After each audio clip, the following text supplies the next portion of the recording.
What's up, y'all? Thanks for tuning into Tanaka TV, the best and future biggest fight channel on YouTube. Don't forget to hit that like, that comment, that subscribe button. We're trying to get this channel to over 2K subs by the end of the year, and we can't do that. This channel cannot do that, people, without your support. So thank you for those who support this channel, and thank you for those who will support this channel in the near future. Hey, I truly appreciate it, okay? Now, we're going to get into a statement that Tom Aspinall has recently made about Jon Jones and how it's linked to his legacy. Okay, he said, "I am here to create my own legacy, and I'm trying to be great myself, and I don't need Jon Jones to do that. If I could get that, fantastic. I really think I can beat him, but I ain't focused on that right now." Now, what you guys just saw, where I get a lot of information from MMA Junkie, so thank you, MMA Junkie. Hopefully, I can link with you guys sometimes, and we can talk, we can chat it up. That would be nice. But getting back to Tom Aspinall, I really the question that comes to mind is, does Tom Aspinall actually need Jon Jones to cement his legacy as the GOAT? And I'll put it this way. I don't think he absolutely needs Jon Jones to cement his legacy. However, it would give him a huge leap forward. Being the only man to truly, probably, that's going to come out to only, to be the only man to ever truly beat Jon Jones is a huge deal. We're talking about something that Daniel Cormier could never do. Alexander Gustafsson couldn't do. The list goes on. Shogun Rua, Lyoto Machida, Rashad Evans, Quentin Rampage Jackson, Dominic Reyes, Ovince St. Preux. Like I said, the list goes on. Chael Sonnen, all these great fighters that have had the opportunity to step in the octagon with Jon Jones and cement their legacy in their own right when it comes to beating him, and they couldn't do it. The only man that could do it is Tom Aspinall. That's why I say that if he were to beat Jon Jones, it would push him so far ahead, so much further, rather than him never fighting Jon and just having to put in the work on cleaning out the division. Cleaning out the division again. Because mind you, people, you're not surpassing Jon Jones if you just clean out the division one time. How many times has Jon Jones cleaned out divisions? How many times? He cleaned it out for multiple generations. We're talking about a dude who was fighting during, like I said, Shogun Rua times and Lyoto Machida times. How long have those two gentlemen been retired? And then you go into the Ovince St. Preux generation, and you mess with those guys, you know, you got the Rashad Evans. How long has Rashad Evans been retired? And Chael Sonnen, how long has he been retired?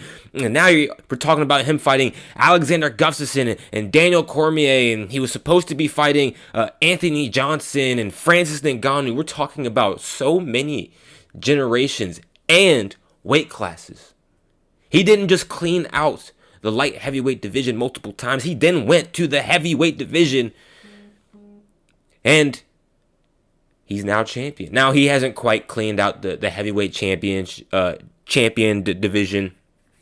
He still has, I think, work to do in the heavyweight division. He does. Okay, like, he does need to fight Stipe. He does need to fight Tom Aspinall, and I'm sure there are going to be some other names to pop up. I know there have even been slight talks about him possibly fighting Derek Lewis, maybe Volkan. Those are all very interesting matchups in my mind. And that would even further push him ahead in Jon Jones' legacy.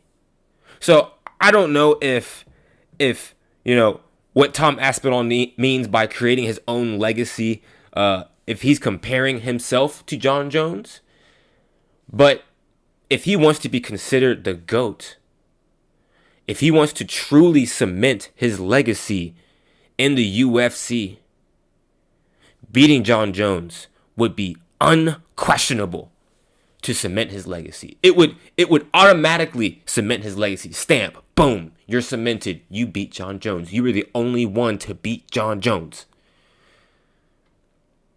So that's my thought on it, people.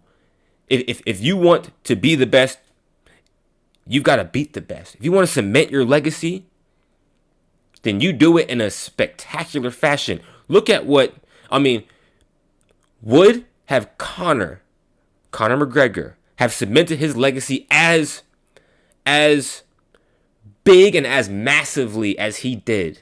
Now, I think he would have. Don't get me wrong, but hear me out. The way he beat Jose Aldo and the fact that it was Jose Aldo cemented Conor McGregor's legacy forever in the UFC. The way Holly Holm beat Ronda Rousey forever cemented her legacy. Do you get what I'm saying here, people? That when you beat people who are at the top, who are at the pinnacle, and none of those people that I mentioned, like Ronda Rousey and Jose Aldo, who are great and are legendary in their own way, they're not a Jon Jones. So think about what that could do for Tom Aspinall. So, I don't think Tom Aspinall, he doesn't need Jon Jones. He doesn't need him. But is it going to help him? Does a bodybuilder need steroids? Do you get what I'm saying? A bodybuilder doesn't need steroids. However, if you're trying to flex on some people at your peak, you might, you know what I'm saying? You know what I'm saying? Y'all know what I'm saying. Come on now. I'm making too much sense here. So comment down below, people, what you think about Tom Aspinall and his recent statement about Jon Jones and how it relates to his legacy. Do you think Tom Aspinall needs Jon Jones? Does he need to beat Jon Jones to cement his legacy, or can he do it another way? Like I said, he doesn't need Jon Jones, but it would be phenomenal. It would be phenomenal. So, I've got nothing else for you guys. Like I said, comment down below. Thank you for tuning in, and I'll catch you guys on the next one.